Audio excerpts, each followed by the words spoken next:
Vamos a comenzar con el tema 3, uno de los más importantes de todo el curso, que es la vigilancia y prevención de los accidentes. Pensar que vuestro objetivo principal es prevenir accidentes y el mejor socorrista es el que menos rescates hace.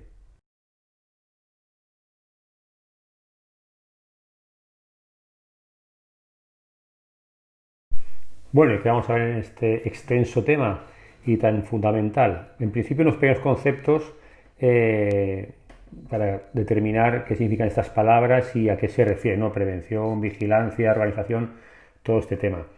Luego veréis que hay distintos tipos de prevención y distintos tipos de vigilancia que iremos utilizando y aplicando en nuestro día a día. Y ya por último, como una guía de factores de riesgo y focos de peligro, cómo podéis daros cuenta de dónde están los riesgos y cómo podéis minimizar esos riesgos.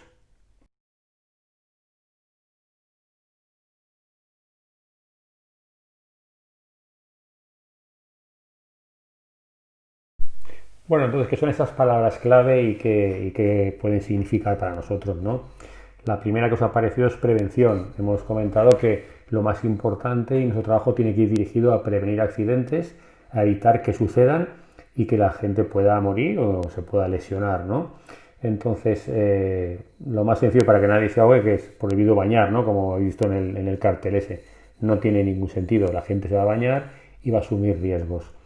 Entonces, ¿cómo puedo enlazar esa prevención? ¿Cómo puedo conseguirlo? A través de una vigilancia eficaz. Es decir, tengo que estar siempre con 1000 ojos en las zonas de riesgo para adelantarme a los problemas. Bueno, todos sabéis que la seguridad 100% no existe.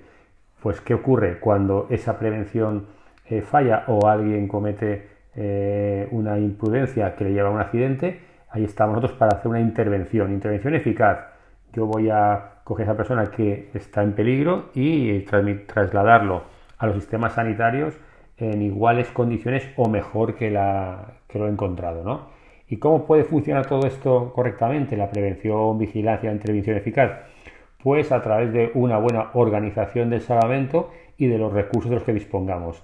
Todo esto es imposible que se lleve a buen término sin una buena coordinación de los equipos de trabajo, como hemos visto.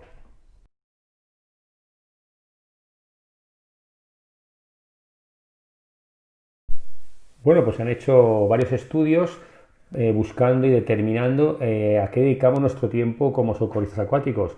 Y se ha tenido en cuenta varios años, cientos de socorristas y miles de intervenciones para llegar a la conclusión que veis en el gráfico de la imagen.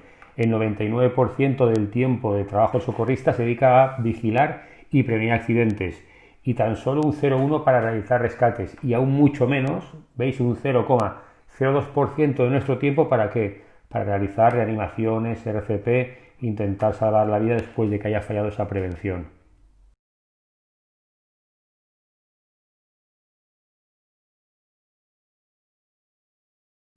Pues mirar, esta diapositiva cobra actualidad en este momento de pandemia, ¿verdad? Es decir, se está diciendo que el ahogamiento ocurre a otras personas hasta que eres tú esas otras personas.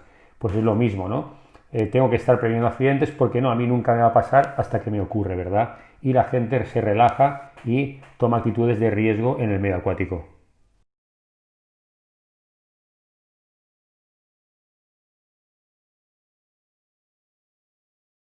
Y vamos a entrar de lleno en la prevención y sus tipos. Hay dos tipos de prevención, la prevención indirecta y la prevención directa. Y es muy importante que sepáis distinguir las diferencias entre una y otra. ¿Qué es prevención indirecta? Prevención indirecta será todas aquellas acciones preventivas que se realizan sobre la instalación, sobre el lugar de baño para que sea segura antes, durante y después de que se vayan los bañistas. ¿Y de quién es esa responsabilidad sobre la prevención indirecta? Es responsabilidad del propietario, del titular de la instalación, del ayuntamiento donde está situado ese espacio de baño. Ellos son los responsables de llevar a cabo esa prevención indirecta. Y entonces, ¿cuál es la prevención directa? La prevención directa es la que se realiza sobre el bañista cuando ya está disfrutando de ese medio acuático y de ese espacio de baño. ¿De quién es responsabilidad? Evidentemente es responsabilidad del socorrista llevar a cabo esa prevención para evitar que ocurran accidentes en cualquier momento.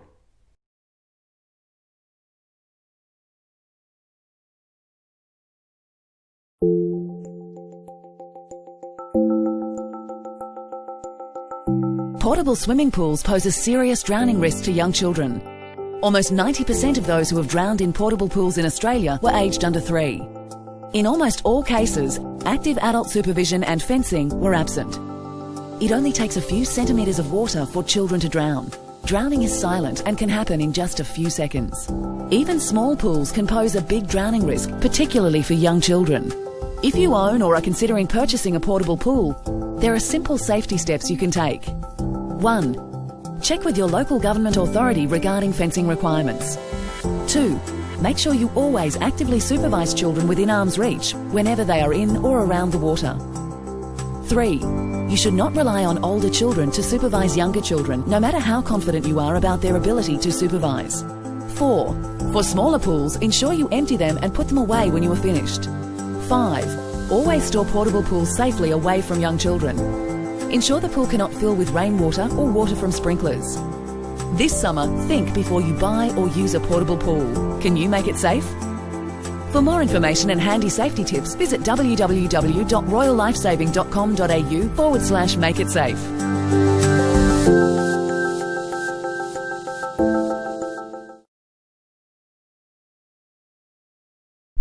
Bueno, aquí he visto un ejemplo de lo que sería una prevención indirecta. Es un vídeo del gobierno australiano dirigido a evitar el accidente en el medio acuático en piscinas portátiles, ¿verdad?, de niños menores de 3 años, que ha determinado que el 90% de ellos se ahogan en ese lugar, ¿verdad? ¿Por qué? Porque con pocos centímetros de agua, con un niño que caiga y tropiece dentro de la piscina y no se pueda levantar, ya es suficiente para que se ahogue, ¿no? Y además te dice que ese ahogamiento es silencioso y los padres no se dan cuenta si no están allí. Entonces, para eso, si habéis seguido el vídeo, os propone 5 medidas para evitar esos problemas y esos ahogamientos en esas piscinas, ¿verdad? El primero es que yo valle la piscina, de manera que el menor no puede entrar al agua sin que un adulto le abra y por tanto sepa que está yendo a ese lugar. El segundo es que siempre estén bajo la supervisión de un adulto, ¿verdad? ¿Y qué distancia de seguridad os está marcando en el vídeo? Os marca justo la distancia de un brazo, fijaros lo cerca que tengo que estar del niño, ¿no? Luego, la tercera propuesta es que nunca dejéis supervisando el baño de niños, ¿a quién? A otros niños, aunque son un poco más mayores, siguen siendo niños y quizás no son conscientes del peligro. La cuarta propuesta es que vaciéis, sobre todo las piscinas pequeñas, de agua y no las tengáis llenas. Y la quinta, y consecuencia de la anterior, que es que las guarde en un lugar alejado de los niños y, por ejemplo, no me vale vaciarla y dejarla en el césped de mi jardín. ¿Por qué? Porque quizás llueva o simplemente los aspersores del riego la llenen de agua y de nuevo es un factor de riesgo para el menor.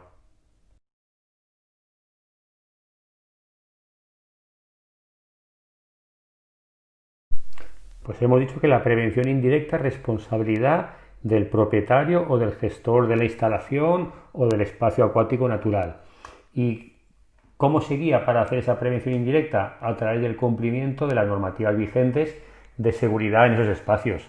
¿Esas normativas de qué te van a hablar? Te van a hablar de aspectos como cómo debe estar construido ese lugar para que sea seguro, de qué material de salvamento como mínimo debo disponer, qué normas de recomendaciones de baño tengo que dar y tengo que hacer cumplir, cuántos socorristas y quiénes deben estar trabajando.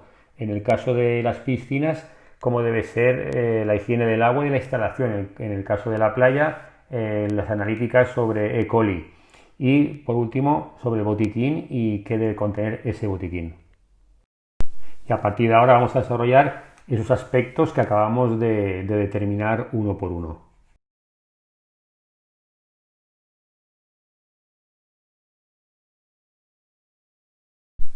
¿Y qué aspectos tiene en cuenta la normativa vigente sobre construcción y acondicionamiento del medio acuático?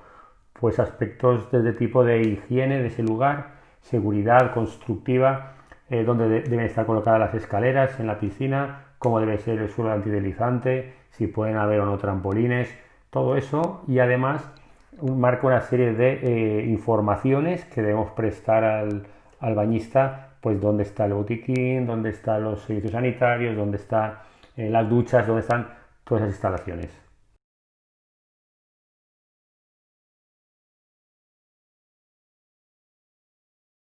¿Y qué dice la normativa respecto a la cantidad de personas de salvamento? Pues es variopinta, ¿verdad? Si estamos hablando de instalaciones y parques acuáticos, determina claramente cuántos socorristas hacen falta en función de esos metros cuadrados de lámina de agua. Por ejemplo, de 200 a 500 marcan un socorrista, de 501 a 1002 y así de forma progresiva. ¿Y quién puede trabajar de socorrista? Pues una serie de formaciones regladas y dentro de esas formaciones el diploma que vais a obtener vosotros está legalmente reconocido. ¿Qué dice en exclusiva para los parques acuáticos? Que, por ejemplo, en la piscina de olas, aparte de los socorristas marcados por metros cuadrados, hay que poner uno más por ese riesgo añadido de las olas. Y que en los parques acuáticos, siempre que esté abierto al público, tiene que haber un médico y un enfermere. ¿Qué pasa con el tema de las playas? Pues en las playas no hay una normativa específica que determine ni qué formación ni cuánta gente tiene que trabajar. Con lo cual, cada ayuntamiento decide cómo monta su servicio de playas. Solamente hay normativa autonómica que lo indica claramente para Baleares y Canarias, por lo menos en la actualidad.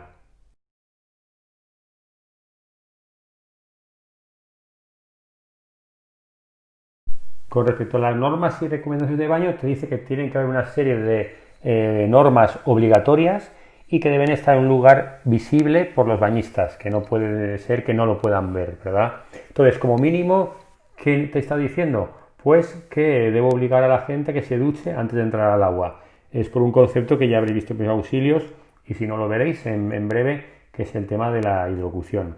Luego está prohibida la entrada a estos lugares a personas que tengan enfermedades infectocontagiosas.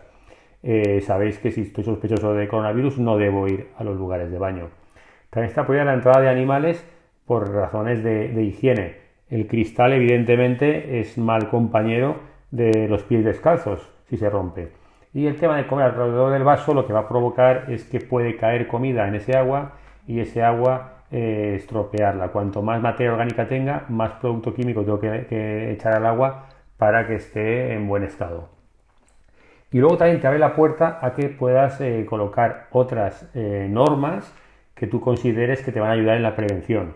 Por ejemplo, pues que la gente respete las horas de digestión, que no corra descalzo por la piscina, que no se lance de cabeza, que se proteja del sol y no sé, ahora mismo sería que cumpliera la distancia personal de 4 metros con otros bañistas, que llevara mascarilla en la entrada y salida de la instalación. Entonces, sí, todo ese tipo de cosas que va a ayudaros a prevenir accidentes.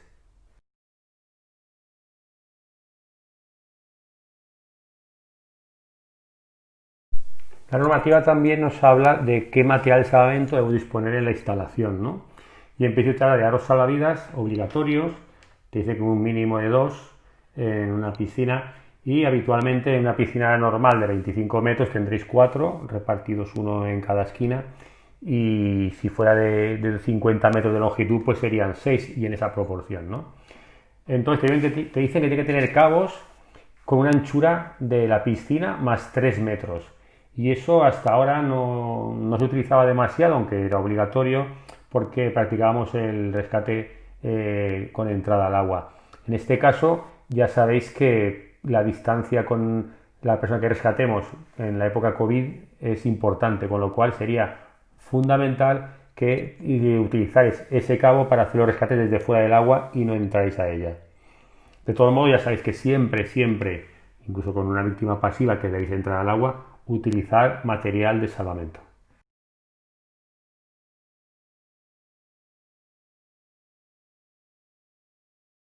¿Y qué nos dice el botiquín? Pues que debe ser un espacio cerrado con material de primera necesidad, porque nosotros no podemos dar medicación, ni inyectables, ni rezar suturas, ¿no? Pues entonces materiales como los que habéis visto en primeros auxilios, que son los básicos, ¿no? El tema de que tenga guantes, que tenga gasas, que tenga jabón, desinfectante, que tenga tiritas, esos elementos, tener suelo fisiológico para hacer limpiezas, cosas básicas para limpiar esa herida, tapar y si tiene que hacerse una posterior sutura o un otro problema, pues enviar al centro sanitario.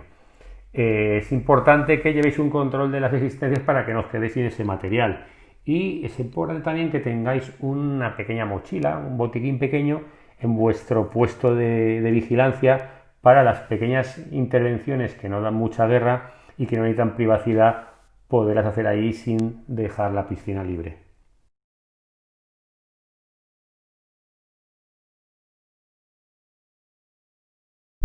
También marca unas pautas como que debe estar señalizado y que sea de fácil acceso.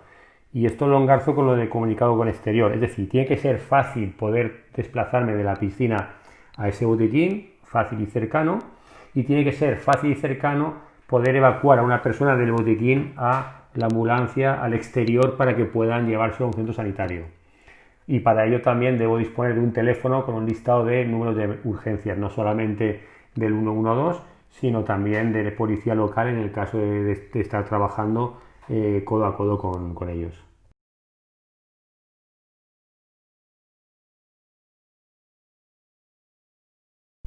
Respecto a las instalaciones acuáticas, también habla de cómo deben estar situadas las duchas y cuántas tienen que haber para ese consejo que hacemos de que se duche antes de entrar al agua.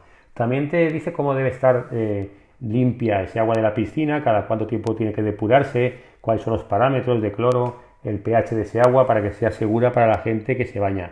Y también habla de desinfección diaria de los lugares donde más se acumula el agua, como puede ser los accesos, los suelos, los vestuarios.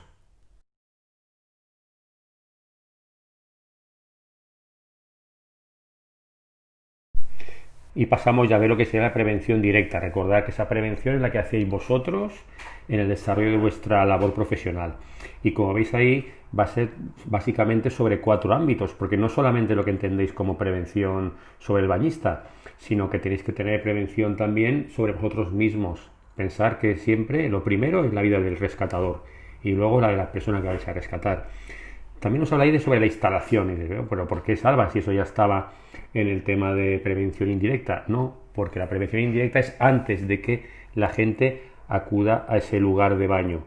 Y durante el uso de esa instalación pueden haber problemas que deterioren esa instalación y que pueda provocar accidentes. Entonces eso es la prevención directa sobre la instalación durante el uso de ella por parte de los bañistas. Y bueno, vamos ahora a desarrollar una por una.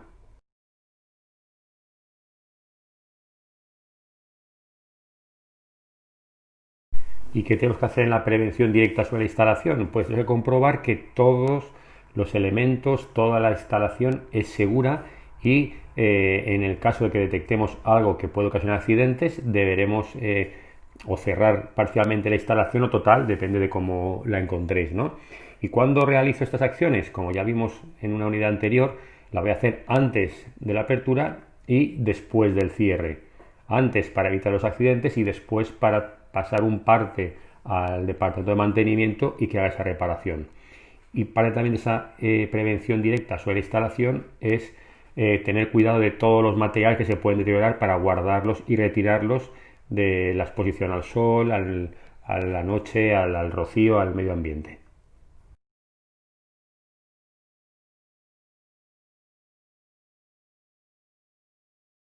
La prevención directa sobre los bañistas es un poco lo que os va a llevar mayor tiempo en vuestro día a día como socorristas. Y tenéis que coger y adaptaros un chip. Sois educadores de bañistas en un baño seguro. Les vais a enseñar a bañarse con seguridad. Ese sería el objetivo, ¿no?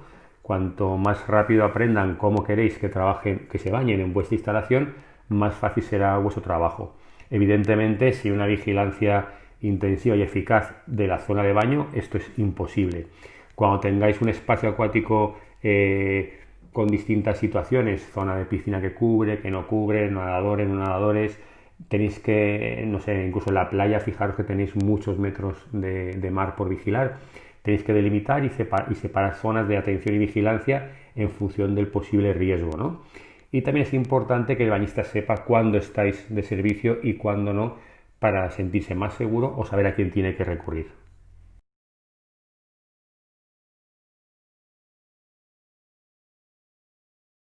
Algo fundamental a la hora de prevenir ahogamientos, cuando ya esa persona empieza ese proceso de lo que es el ahogamiento, que es un proceso, no es un suceso, es saber determinar, saber cómo se comporta esa persona que se ahoga, si no, cómo voy a poderlo determinar, ¿no? Entonces, en esta diapositiva y en las siguientes vais a conocer qué le pasa a una persona cuando se ahoga y cómo se comporta, cómo puede identificar que alguien se está ahogando, en qué falla el socorrista en la prevención de ese ahogamiento, en la detección de esa persona que tiene un problema en el agua, ¿no? Entonces, en esta que veis la fisiopatología del ahogamiento. ¿Qué pasa cuando alguien comienza a ahogarse, ¿no?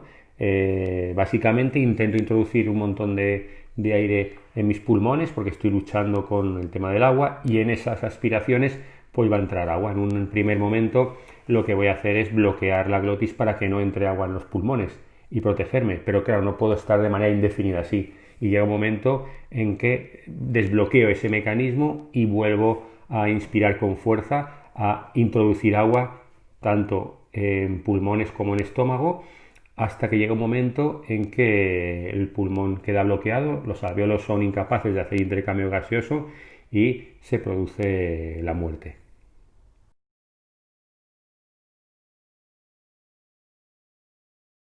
Bueno, pues entonces vamos a conocer el factor RID. ¿Qué es el factor RID? Es tres letras que, como veis abajo, se corresponden con reconocer, intromisiones y distracciones.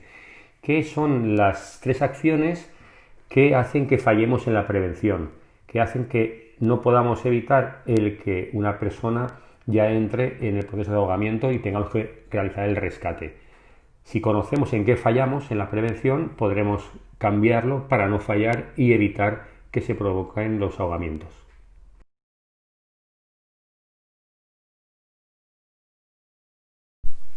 El factor RID, la R, ¿a qué corresponde? Corresponde a fallos en la prevención en el reconocimiento de esa persona que necesita de nuestra ayuda. Entonces, ¿conocéis realmente cómo se comporta un ahogado o solamente conocéis que, por lo que habéis visto en las películas, ¿no? Todo eso es mentira. Como las películas son actores, pues ahí lo que hacen es que sea espectacular, gritos, movidas y rollos. No, la gente no se comporta como conocéis. Es importante saber cómo actúa alguien que se está ahogando de verdad. Y se comporta como os viene en el último párrafo de la diapositiva que pone ahí RIA. ¿Qué significa RIA? RIA es la respuesta instintiva al ahogamiento. Se ha comprobado que casi el 100% de las personas tienen un comportamiento idéntico cuando se están ahogando en el agua. Eso es lo que tenéis que reconocer, esos movimientos, esa posición de esa persona, ese comportamiento que sin duda os está diciendo que o actuáis o va a ahogarse.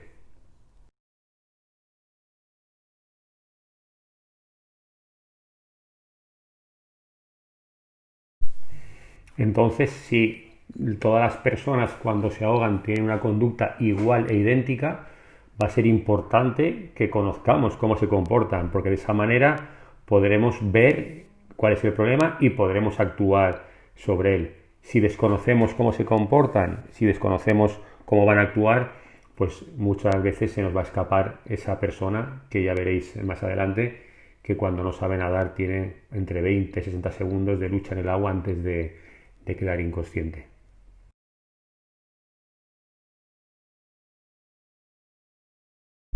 Vale, vamos a ver ya directamente cómo es esa respuesta instintiva al ahogamiento, cómo nos comportamos cuando pensamos que vamos a morir ahogados. Pues ahí tenéis un poco toda la característica principal. Es una persona que va a estar vertical en el agua, con la cabeza muy hacia atrás, intentando coger aire, con lo cual, pues los ojos, la visión va a ser prácticamente nula, o están cerrados o la visión está desenfocada y no van a ver llegar a ellos a darles ayuda. Los brazos los tendrán en los lados, igual están haciendo como dice ahí la escalera, intentan trepar. Somos animales de tierra y cuando yo voy por la tierra y caigo en un hoyo, lo que intento es escalar para salir. Pues en el agua nos pasa lo mismo, hacemos acciones como si quisiéramos trepar en el agua. Todos esos movimientos nos ayudan a hundirnos con más facilidad y no son movimientos hábiles para mantenernos a flote. Y el desplazamiento de esa persona en cualquier dirección es nulo. Por eso muchas veces vais a sacar del agua a niños que están en el borde de la piscina y que prácticamente si fueran capaces de estirar el brazo tocarían el borde. Pero como están haciendo momentos de presión en el agua, son incapaces de salir de ella.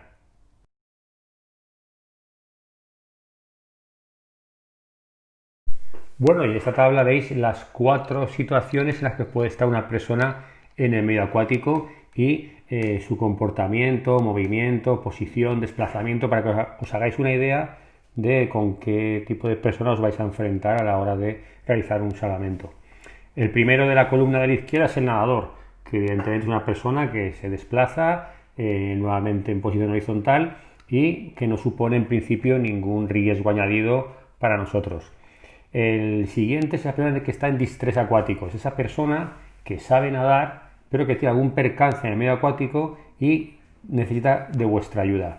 Como esa persona sabe nadar y mantiene el nivel de estrés controlado, es capaz de flotar, de pedir ayuda y levantar la mano y gritaros, ¿vale? Si esa persona sigue en el agua o entra en pánico, pasaría al siguiente punto, o sea, la víctima activa, que es la que habéis visto cuando hablábamos de la respuesta instintiva del ahogamiento. Vertical en el agua, haciendo movimientos de empuje para intentar ir hacia arriba, visión desenfocada, no puede gritar, no os va a avisar porque está ocupada en respirar y no puedo respirar y pedir ayuda a la vez. Si esa persona sigue en ese estado y no cortamos el ahogamiento, pasaría al siguiente punto, que es la víctima pasiva. Todas las personas, cuando están inconscientes en el agua, flotan boca abajo por nuestro tipo de composición física, a no ser que lleven un chaleco de salvamento, que es para lo que están diseñados, para mantener la cara fuera del agua. Pero en principio los bañistas que vais a encontrar, si no hacen deportes náuticos, si no llevan chaleco, estarán flotando boca abajo. Esas son las 4 fases en las que puede estar alguien nadando. Evidentemente, yo puedo ser un nadador, entrar en pánico, pasar a víctima activa y si no se soluciona, ser víctima pasiva. Esto os tiene que ayudar a determinar qué necesidades tiene esa persona a la que vais a rescatar y cómo afrontar el salvamento.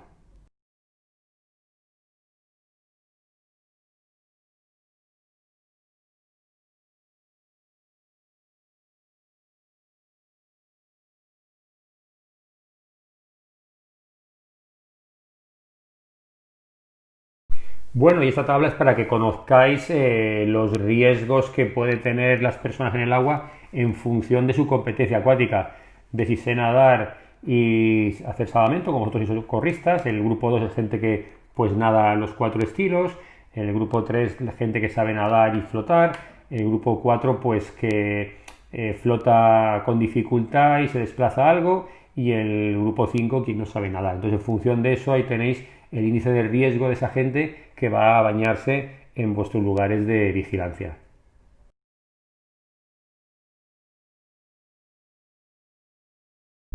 En este vídeo justo vais a ver una persona, un niño, el que veis en la imagen, que decide entrar en un río sin tener nociones de natación, y lo importante del vídeo, de todo el vídeo, es que veáis cómo mueve los brazos cuando él piensa que va a ahogarse y entra en la respuesta instintiva al ahogamiento, para que empecéis a reconocer cómo mueve los brazos esa gente que se está ahogando y que necesita una ayuda rápida.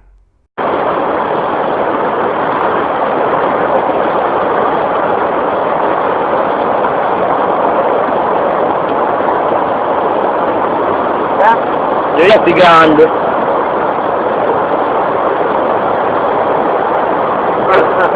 La más barata. Vaya que apriete esta mierda, mire.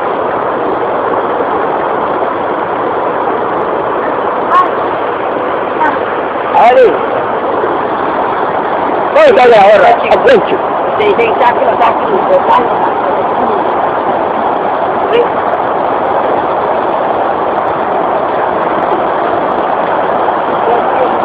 ¡Se está yendo! ¡Cuele!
La segunda letra del factor RIR es la I de intromisiones. La pregunta que tenéis que haceros: ¿estoy constantemente vigilando mi zona de baño, la zona de riesgo de la instalación, del espacio acuático, o estoy haciendo otras labores que no son las mías? Es habitual en las piscinas que os hagan hacer otras actividades que no tienen nada que ver con el salvamento y socorrismo y que no son vuestras atribuciones ni lo marca por ley. Pues cambiar papeleras, encargarme de las colchonetas de las tumbonas, no sé, cortar tickets en la puerta. Y ahora, con el problema del coronavirus, quieren que seamos nosotros quienes controlemos el aforo y llevemos a cabo el espacio, o sea, el conseguir que la gente mantenga esa distancia personal entre ellos. Todo eso es una intromisión, hace que no estemos mirando el agua. Y si habéis visto antes en el vídeo que una persona se va a ahogar entre 20 y 60 segundos, ya os digo, es una locura y es uno de los motivos por los que la gente se ahoga, aunque haya socorristas. Porque el socorrista no está mirando el agua. Eso tenéis que evitarlo.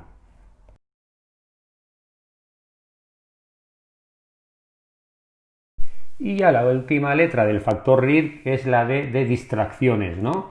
Distracciones provocadas, ¿por qué? Porque estoy fatigado, estoy cansado, me duermo, intervienen elementos extraños como puede ser, extraños me quiero decir a la vigilancia, como puede ser el teléfono móvil, algo de lo que quiera leer, no sé, cualquier cosa que evite que yo esté pendiente de la vigilancia de mi espacio asignado. Por tanto, no tengo que tener ningún elemento de distracción que provoque que no esté pendiente de la lámina de agua, la zona de playa que me haya correspondido, lo que tenga que vigilar.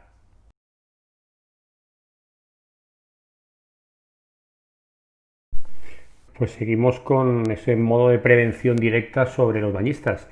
¿Qué queremos ver aquí ahora? Cómo realizamos esa comunicación con ellos, ¿no?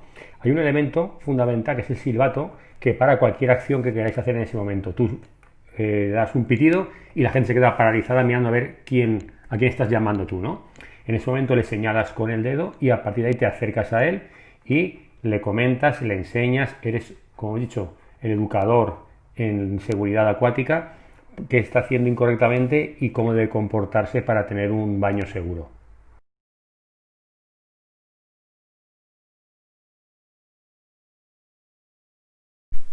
Como hemos dicho antes, otro de los aspectos de la prevención directa es la que realizas sobre ti mismo, cómo trabajas con seguridad para no accidentarte ni enfermar. El primero de los riesgos con el que vamos a tratar es el riesgo de deshidratación. Estás muchas horas al sol, calor, con gran sudoración y no debes esperar a tener sed para beber. Tienes que tener siempre agua y ir bebiendo durante toda la jornada laboral.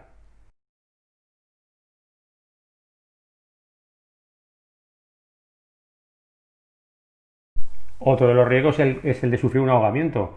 El hecho de que seamos socorristas no nos impide tener un percance, sobre todo en el caso de tener que realizar un rescate directo en el agua con un bañista que está nervioso y que lucha por su vida.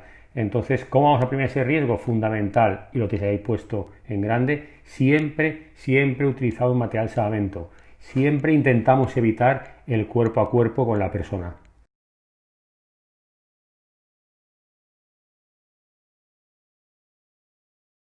Seguimos con la prevención sobre ti mismo, sobre el socorrista. El siguiente paso sería el riesgo por exposición al sol. El sol va a estar dándonos durante muchas horas, durante muchos días, y sabéis que si no cuidamos nuestra piel podemos sufrir un melanoma que se convierta posteriormente en un cáncer de piel. Entonces, ¿qué elementos tenemos para protegernos de esas acciones de los rayos ultravioleta? Pues en principio utilizar siempre una crema con factor protección solar de 50 o más. El máximo que podéis encontrar en el mercado, ¿no? De esa manera filtramos los rayos. ¿Cuándo me la tengo que poner? Media hora antes de la exposición al sol. ¿Cada cuánto tengo que reponer esa crema? Pues en una situación normal cada 2 horas, pero siempre que entréis al agua, esa crema pierde su efectividad y debéis volverosla a colocar. Otro de los elementos que voy a utilizar es el uniforme. El uniforme de trabajo, como visteis en otro tema, según la tela con la que esté diseñada, va a filtrar más o menos rayos solares y os va a proteger de la acción del sol. Y lo último, como medida preventiva, sería autoexploraciones. Una vez al mes llegáis a casa, os ducháis, y buscáis cualquier peca lunar que haya cambiado de tamaño, que pueda daros una sospecha de que ahí está ocurriendo algo. Un poco más adelante os enseñaré qué tenéis que buscar en esas pecas y en esos lunares.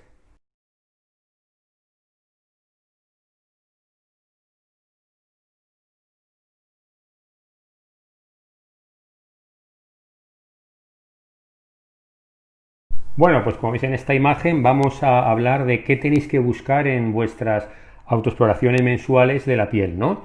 Y tenéis que buscar esas pecas, esos lunares, esas manchas que cumplan justo el ABCD, o sea, las 4 posibilidades que os vamos a contar. Primero, que sea una mancha asimétrica. Segundo, que los bordes sean irregulares.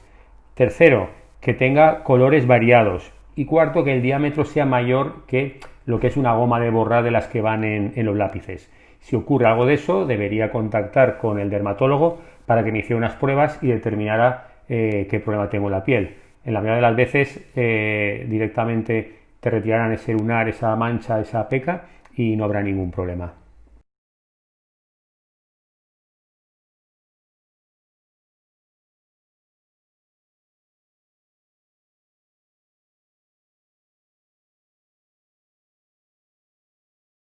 Otro de los riesgos que tenemos que barajar y que evaluar es el riesgo por inclemencias del tiempo, porque pese a que estemos trabajando nuevamente en una época estival, no estamos exentos de tormentas eléctricas, de días de frío, de posiciones en las que, pues, por ejemplo, trabajando en rescatar una embarcación en que me estoy mojando y necesito un cortavientos.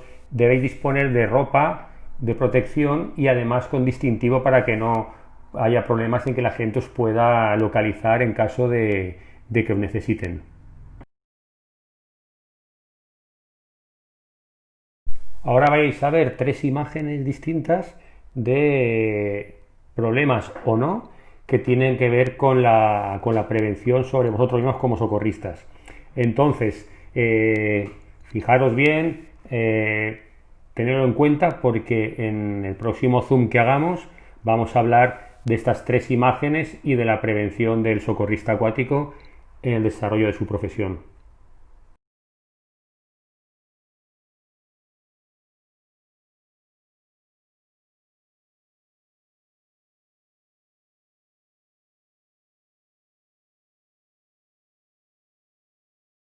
Y ya para finalizar con la prevención directa, nos quedaba en el desarrollo de una intervención, cuando hacemos un rescate, un salvamento, una práctica de primeros auxilios con alguno de los bañistas.